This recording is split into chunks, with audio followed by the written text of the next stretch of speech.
you have to be careful with the herd immunity. And I think it's often people do misunderstood the herd immunity. They thought, okay, once I get infected, then basically I could simply lie down and go freely without caring at all.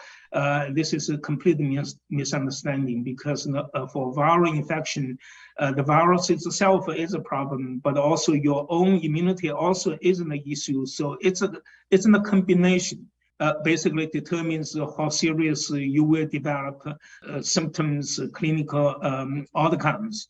So we can see clearly that in China, over 90% of the population have received 3 doses of vaccination, so which actually provide tremendous protection in terms of avoiding developing severe diseases. So this definitely will help.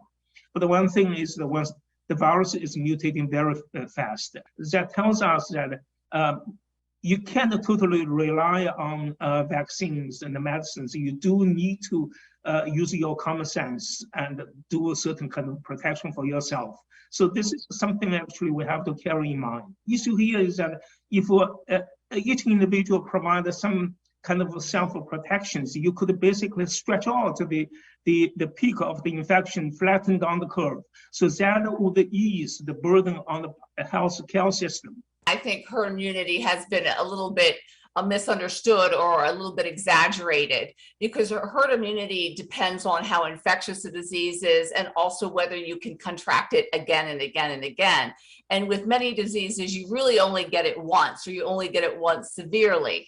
Something like measles, for example. Also, in a way, the herd immunity is, it keeps people, healthy people, from dying, but since they're out, they can spread it even more. So it's not something that we can rely on. And I think we really need to start talking about a new normal.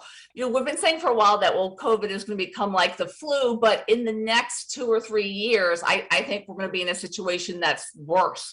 In regular flu cycles, you get your vaccine and you're pretty much protected and it's not a problem. But I think with COVID, even if people are vaccinated, the virus is evolving so rapidly, as Dr. Wu said, that there isn't as much protection provided by the vaccines. And also, COVID is more infectious than the flu.